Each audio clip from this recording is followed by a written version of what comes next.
Order होता है, English में उसको बोलते हैं। हेलो फ्रेंड्स, नमस्कार। आज मेरे साथ हैं भोपाल सेंट्रल जेल से जेल प्रहरी या जेल वार्डर, आप जो भी कहें, अंकित कुमार दांगी जी। तो फ्रेंड्स, इनने अपने बिजी शेड्यूल से थोड़ा सा हमें समय दिया है, तो इनसे हम फटाफट आज हम मोटिवेशनल क्वेश्चंस पूछेंगे।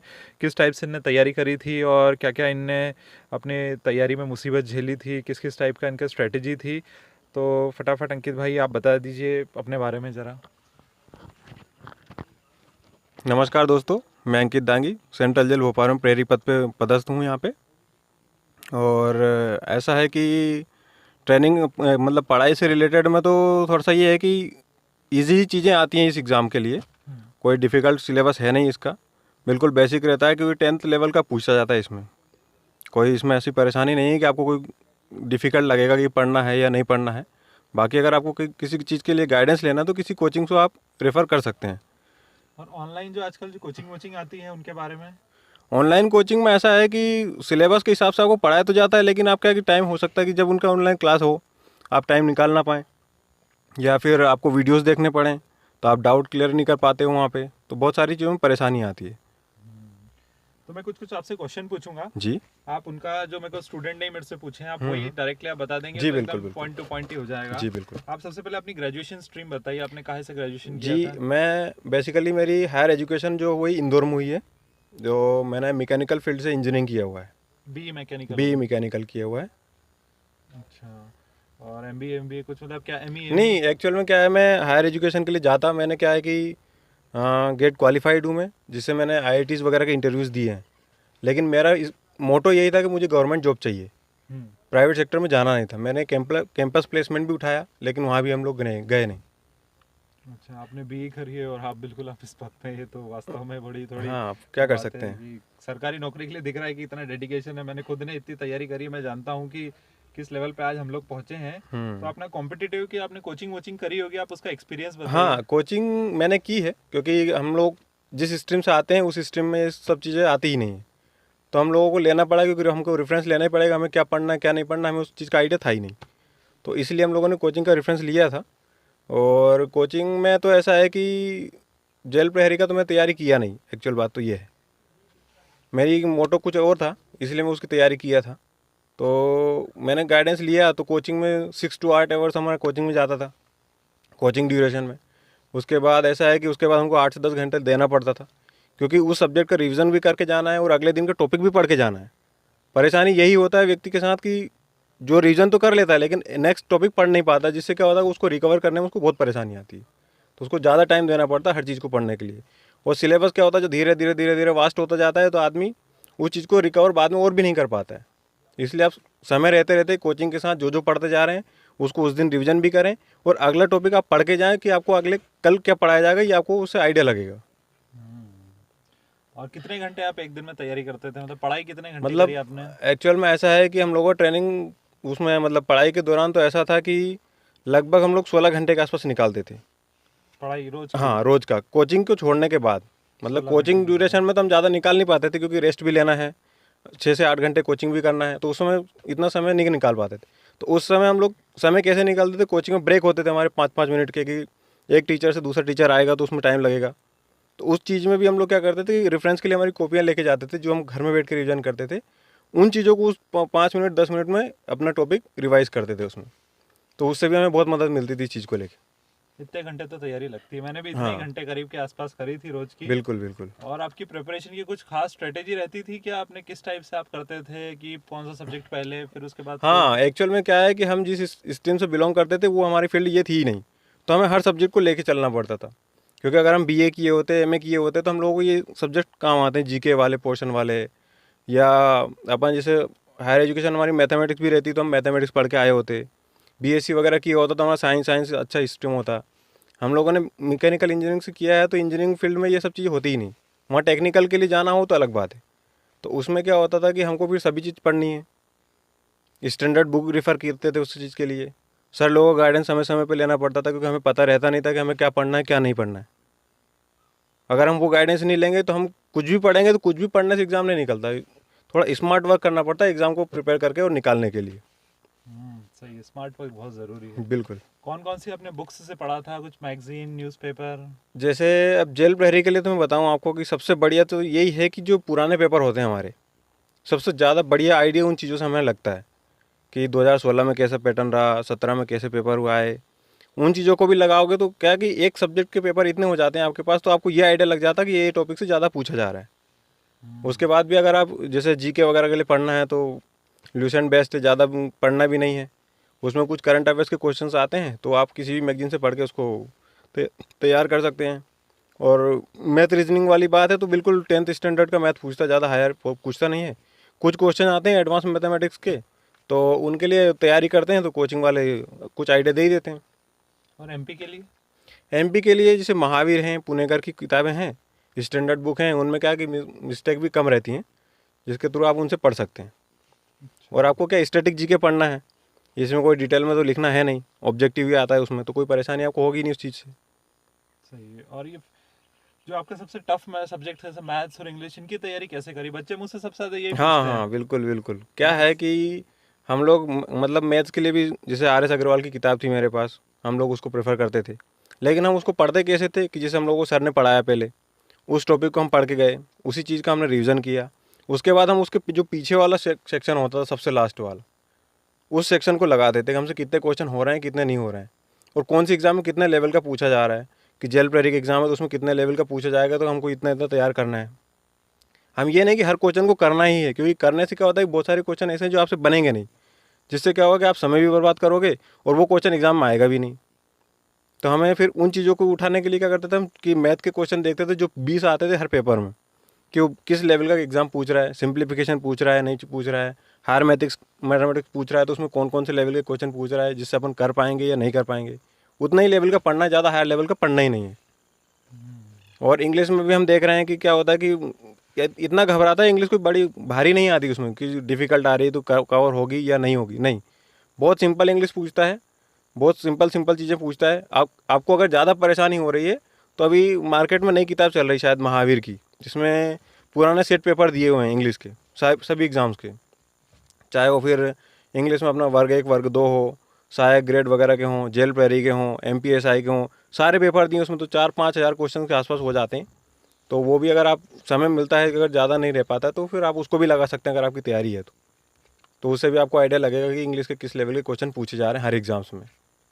तो अभी जैसे समय कम है तो उसमें तो अब खैर मॉक टेस्ट लगाने का टाइम बचा है, हाँ जल्दी हाँ, आके अब बिल्कुल तो बिल्कुल कोई नया बिल्कुल। पढ़ने का तो कोई नया सवाल पढ़ने का है नहीं, लेकिन जो पढ़ लिया गया है उसका रिवीजन करना बहुत ज़रूरी है। नहीं तो एक्चुअल में क्या होगा कि आपने पढ़ तो लिया था, लेकिन एग्जाम में जिस दिन आया उस दिन वही क्वेश्चन अगर आप गलत करके आए तो सबसे ज़्यादा वही क्वेश्चन अगर था आपको एग्जाम के लिए, सही है। क्योंकि आपसे नहीं बन रहा है तो वो तो ओबियस सी बात है कि बना ही नहीं तो कोई परेशानी नहीं। लेकिन पढ़ा हुआ क्वेश्चन अगर गलत होता है और उससे अगर व्यक्ति कट ऑफ से नीचे आता है तो वो क्वेश्चन बहुत ज़्यादा करता है लाइफ में। और फिजिकल की तैयारी कैसे की थी? सबसे टफ तो वही रहता है। हाँ। मेरे से कभी ऐसा है कि फिजिकल नहीं निकली। नहीं आपने हाँ, कैसे करी फिजिकल की तैयारी? फिजिकल के लिए तो क्या है कि मैं बस यही है कि सबसे पहले तो नींद खराब करनी पड़ती है, सबसे बड़ा मोटो यही रहता है, क्योंकि आप सुबह 4 बजे उठना है तो उठना है, ठंड हो, बारिश हो, गर्मी हो। हम क्या करते थे कि 3 टाइम दौड़ने जाते थे इस चीज़ को लेके, क्योंकि हमें पता था कि हमारा वहाँ जब हम दौड़ने जाएंगे तो हमें कब आएगा, सुबह हमारा नंबर आ सकता है, दोपहर में नंबर आ सकता है, हो सकता है शाम हो जाए दौड़ते दौड़ते, तो आदमी की एनर्जी लूज़ हो जाती, जिससे आदमी होने के बाद भी नहीं दौड़ पाता वहाँ पे, ये बड़ी परेशानी आती। इसलिए आप दें टाइम तो जल्दी उठें, सुबह जल्दी भी दौड़ के आएँ, और हो सकता है तो खाना खाने के कुछ 1-2 घंटे बाद भी आप चाहें तो अगर समय दे पाएँ तो ऐसा कर सकते हैं, नहीं तो सुबह शाम अल्टरनेट कर सकते हैं आप, कि सुबह भी जा रहे हैं शाम को भी जा रहे हैं। क्योंकि मोस्टली क्या होता है कि सुबह जल्दी अगर आपका फिजिकल होना भी स्टार्ट होता है तो दोपहर तो हो ही जाती है, फिर वहाँ परेशानी आती है कि अगर अपनी गर्मी में फिजिकल चल रहा है और आप वहाँ पे दौड़ नहीं पा रहे हैं क्योंकि आप एनर्जी लूज़ कर चुके हैं, सुबह से कुछ खाया पिया नहीं है, तो वहाँ परेशानी आती है फिर हाँ, आप। कुछ खाने पीने को देते हैं, केला वेला को, जैसा दौड़ने से पहले बच्चों को? नहीं, एक्चुअल में क्या है, जैसे यहाँ जेल प्रहरी का जो होता है फिजिकल, ये Lal Parade Ground Motilal Nehru Stadium में होता है जो अपना भोपाल में है। तो इसमें तो अच्छी सुविधा ये है कि यहाँ पे बेनिफिट ये रहता है कि आपको संतरे के जूस वाला अंदर मिल जाएगा, केले वाला अंदर मिल जाएगा, फल फ्रूट वाला अंदर मिल जाएगा, एनर्जी ड्रिंक वगैरह मिल जाएंगी आपको अंदर ही। जहाँ आप फिजिकल देते हैं तो बाहर जैसे लाइन में खड़े रहते हैं ना, उसमें वहाँ सब मिल जाता है आपको। तो आप कोशिश ये करें कि बाहर का न लेते हुए आप खुद लेके जाएं बैग में, कम से कम आपके पास बैग रहेगा तो आप जब चाहे जब निकाल के उसमें से खा सकते हैं। और ऐसा है नहीं कि बैग ले जाने नहीं दिया जाएगा या कोई परेशानी होगी, कोई चीज़ अंदर नहीं ले जाने, नहीं, कोई संदिग्ध वस्तु नहीं है तो कोई परेशानी नहीं है उसमें। खाने पीने की चीज़ों के लिए परेशानी नहीं होती उसमें। अच्छा। हाँ, और स्टाफ भी इतना सपोर्टिव रहता है फिजिकल में, आपको घबराने वाली बात नहीं है। कोई मेजरमेंट में कोई परेशानी नहीं है। आप अगर क्वालिफाई कर रहे हैं तो आपको कोई ज़बरदस्ती रोका नहीं जाएगा वहाँ की मेरा होने के बाद भी बाहर कर दिया, नहीं। उसमें वीडियो रिकॉर्डिंग होती होगी ना इसकी? हाँ बिल्कुल क्लियर होता है, उसमें कोई परेशानी नहीं होती फिजिकल के लिए भी। और इंटरव्यू हुआ था आपका? इंटरव्यू जेल प्रहरी में तो नहीं हुआ कभी।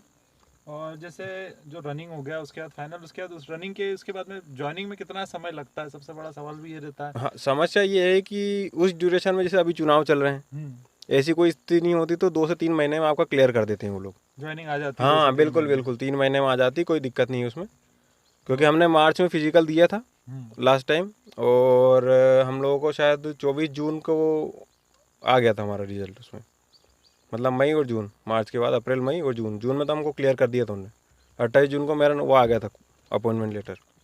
अच्छा, और डॉक्यूमेंट वेरिफिकेशन में कुछ रहता है क्या ऐसा कि बस जो नॉर्मल है वो दिखा दिए और हो नहीं गया नहीं, काम? डॉक्यूमेंट वेरिफिकेशन भी क्या है कि जिस दिन आप फिजिकल देने जाते हो तो सबसे पहले क्या करते हैं, वो डॉक्यूमेंट वेरीफाई ही करते हैं आपका। अच्छा। हाँ, डॉक्यूमेंट वेरीफाई कर देंगे वहाँ पे। और कभी कभी क्या होता है कि लास्ट में भी करते हैं, क्योंकि वो सोचते हैं कि लड़कों का टाइम वेस्ट ना किया जाए।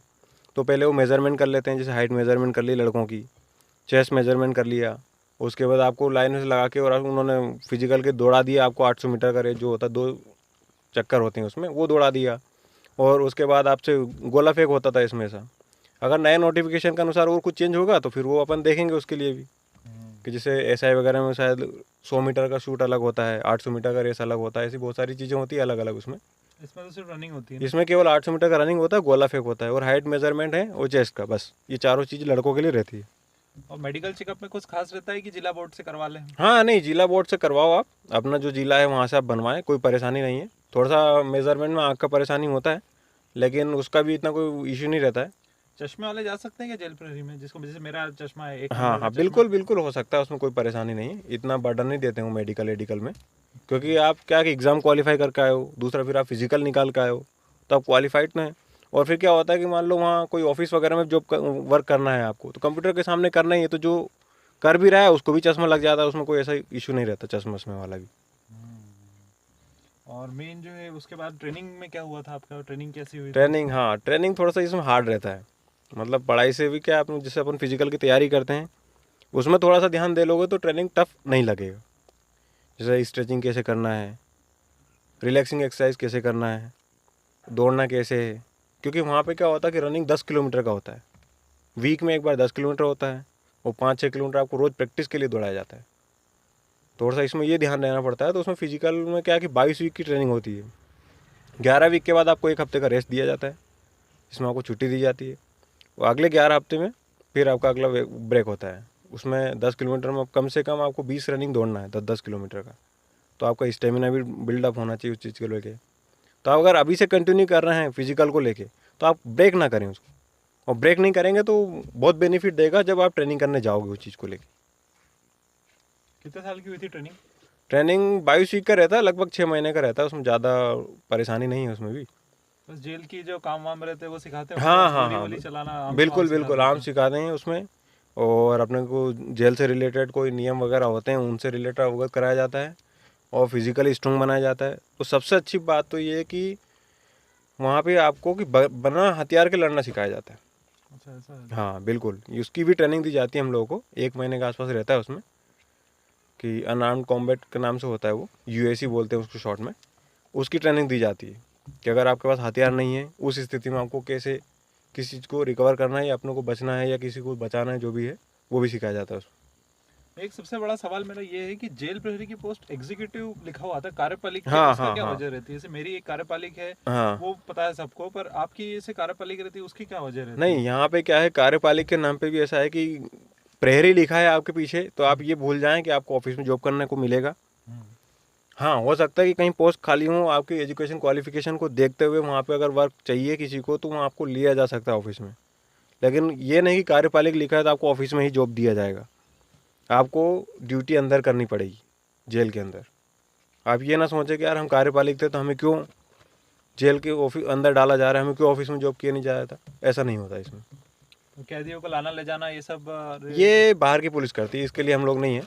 यहाँ पे जेल के अंदर की ड्यूटी हमें देना है, और कभी हॉस्पिटल वगैरह का रहता है कुछ तो हम लोग चेकअप वेकअप करवाने चले जाते हैं, तो वो खैर हम लोग का वो है, कोई दिक्कत नहीं है। लेकिन जैसे कोई छूट जाता है, किसी को लेके बाहर से आना है, किसी को पकड़ना है, तो ये सब पुलिस का काम है, ये हम लोगों का काम नहीं है। केवल जेल के परिसर हाँ, में ही रहता परिसर के अंदर ही अपना काम है। जैसे चुनाव में ड्यूटी है तो हम लोगों का ड्यूटी नहीं लगेगा, ऐसा है। क्योंकि हमें जेल की सुरक्षा को देखना है ना, वहाँ पे बंदी क्या कर रहा है क्या नहीं कर रहा है, ये सब हमें देखना रहता है। है। और ट्रेनिंग आपकी कहाँ पे हुई थी? ट्रेनिंग में बीएसएफ टैगनपुर में करके आया था। सबसे हार्डेस्ट ट्रेनिंग वहीं होता है। इसके अलावा भी सेंटर हैं, जैसे कि सीआईए से बड़वा है, और एसएसबी भोपाल चंदूखेड़ी के नाम से है, यहाँ भी ट्रेनिंग होती है। और आरएपीटीसी इंदौर है, वहाँ भी ट्रेनिंग होती है। तो जैसे लड़कियों का तो कोशिश ये रहता है कि क्या है कि इन लोगों के पास रहता नहीं है गर्ल्स का स्टाफ जिसमें ट्रेनिंग दे पाएँ ये लोग, अर्धसैनिक बलों में, जैसे एसएसबी बीएसएफ इन लोगों में, सीआईएसएफ वगैरह में। तो ये कोशिश करते हैं कि बॉयज़ को भेजते हैं वहाँ। लेकिन लड़कियों की ट्रेनिंग, जैसे कि पिछली बार जो हुई थी पीटीसी इंदौर में, पीटीएस इंदौर में हुई थी ट्रेनिंग लड़कियों की, जो मूसाखेड़ी में है। पीटीएस हाँ, वहाँ पे हुई थी उनकी ट्रेनिंग। तो ऐसा भी है कि कोई परेशानी नहीं होगी आपको उसमें भी। तो आप फाइनल आप क्या टिप्स देंगे अभी जो जेल प्रहरी के लिए जो बच्चे तैयारी कर रहे हैं उनको मोटिवेट करने के लिए? हम तो ये देंगे कि देखो क्या है कि आपके पास टॉपिक 4-5 टॉपिक हैं, शायद 20-20 नंबर के आ रहे हैं हर चीज़, अगर सिलेबस में कोई संशोधन नहीं होता है तो हम तो ये चाहेंगे कि जो आपका स्ट्रॉन्ग है उसको थोड़ा कम समय भी देंगे चलेगा, लेकिन हर चीज़ को रेगुलर पढ़ना पड़ेगा। आप ये नहीं सोच सकते कि आज इंग्लिश पढ़ा, आज नहीं पढ़ते हैं कल पढ़ लेंगे, नहीं होगा। आपको इंग्लिश भी देनी पड़ेगी समय, और आपका मैथ कमज़ोर है तो मैथ को ऐसा है कि आप सब्जेक्ट, हर सब्जेक्ट को 1-1 घंटा दे रहे हैं, 1.5-1.5 घंटा दे रहे हैं, तो मैथ को हो सकता है 2 घंटे दें, 2.5 घंटे दें, क्योंकि आपके पास समय कम है। क्योंकि एग्ज़ाम कब होना है कोई गारंटी नहीं है, और हो सकता है कि नवंबर में हो जाए, दिसंबर में हो जाए, और डिले हो जाए। तो आपको रेगुलरिटी बना के रखनी पड़ेगी, नहीं तो ऐसा होगा कि आया हुआ चीज़ आप भूल जाएंगे कुछ दिनों बाद। रिपीटिशन करता रहना पड़ेगा, और हर चीज़ को पढ़ें, ज़्यादा से ज़्यादा कवर करें, नहीं तो परेशानी ये होगी कि जोन सी चीज़ आप छोड़ के गए हो सकता है वही आ जाए। क्योंकि इसमें कोई सिलेबस फिक्स तो है नहीं, उसने लिख दिया जीके, अब जीके में क्या पूछ सकता है क्या नहीं पता, सीमा तो होती नहीं, सीमा होती नहीं। लिख दिया जनरल मैथमेटिक्स, अब जनरल मैथमेटिक्स में क्या पूछ लिया हमें क्या पता, हो सकता है आप टॉपिक छोड़ गए उसी के 2 क्वेश्चन आ गए, तो वहाँ परेशानी हो जाती है। तो आप कोशिश करें कि ईजी और सिंपल पढ़ें, लेकिन हर चीज़ को पढ़ें और रीज़न बराबर करें उस चीज़ का। आज पढ़ लिया है तो हो सकता है उसको समय अगर आपके पास है, चलते फिरते भी समय दे पा रहे हैं, तो आप उसको चलते फिरते भी पेज ही पलट लें, जो आपने देखा है कि आज हमने क्या पढ़ा है क्या नहीं पढ़ा है। आप कम से कम लास्ट में सोने के पहले आधे घंटे उस चीज़ को दें, अपने आप को दें कि मैंने आज क्या सीखा क्या नहीं सीखा, कल मुझे क्या करना है क्या नहीं करना है। नहीं तो परेशानी व्यक्ति के साथ क्या होती है कि कंटिन्यूटी बनाने में 4 दिन तो पड़ता है, क्योंकि एनर्जी बरकरार रहती है उस चीज़ को लेकर। लेकिन 4 दिन बाद क्या होता है कि यार आज मैथ में मज़ा नहीं आ रहा, मैथ नहीं पढ़ते हैं, अरे इंग्लिश स्ट्रॉन्ग लग रही है यार तो इंग्लिश नहीं पढ़ते। नहीं, जो अपना कमज़ोर है उस चीज़ को ज़्यादा दें, स्ट्रॉन्ग है चलो ठीक है उसका रिवीजन करते रहो। ज़्यादा ऐसा लगता है कि अपन ने ज़्यादा पढ़ लिया है तो ठीक है वापस से रिवीजन करो उस चीज़ का, लेकिन कंटिन्यूटी बना के रखना पड़ेगा आपको हर चीज़ का। नहीं तो एग्ज़ाम में ऐसा है कि पॉइंट से रहते हैं बंदे, हम लोगों के साथ वाले हमने देखे हैं कि कभी कभी क्या है कि इसमें हर दिन का अलग अलग कट ऑफ जाता है, कि किसी का किसी दिन कितना चला गया, उसका अगले दिन उसका ज़्यादा चला गया, हो सकता है टफ पेपर आया तो उस दिन कम चला गया। तो आप ये नहीं कह सकते कि मैं इतना अटेम्प्ट करके आया तो मेरा सिलेक्शन हो ही जाएगा। और यहाँ तो 282 पद हैं, उसमें शायद 220-25 के आसपास तो वो कार्यपालिक हैं और बाकी शायद संविदा वाली हैं, तो उनका कुछ कह भी नहीं सकते अपन की परमानेंट हो या नहीं हो वो। तो आप यही मान के चलेंगे 220-225 जो पद हैं वही हमारे लिए पद हैं, और उनमें ही हमें क्वालिफाई करना है। और अभी कोई एग्ज़ाम आया नहीं है तो लगभग हर व्यक्ति ने उस एग्ज़ाम को देना है।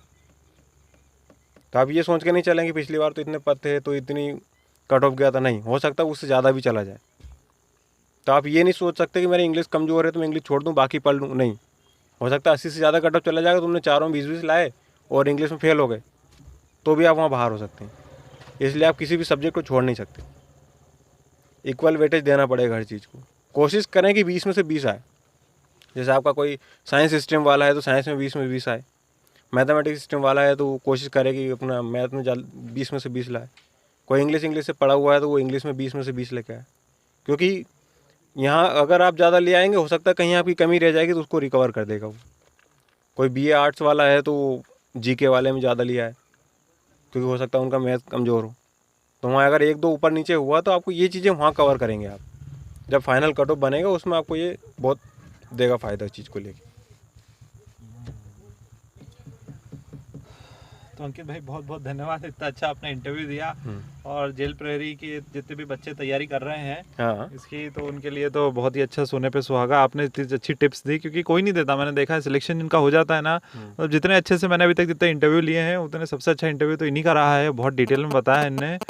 तो उम्मीद करते हैं फ्रेंड्स कि आप भी बहुत अच्छे से तैयारी करते रहते हैं इसकी। और ऑल द बेस्ट फ्रेंड्स आपको। जय हिंद।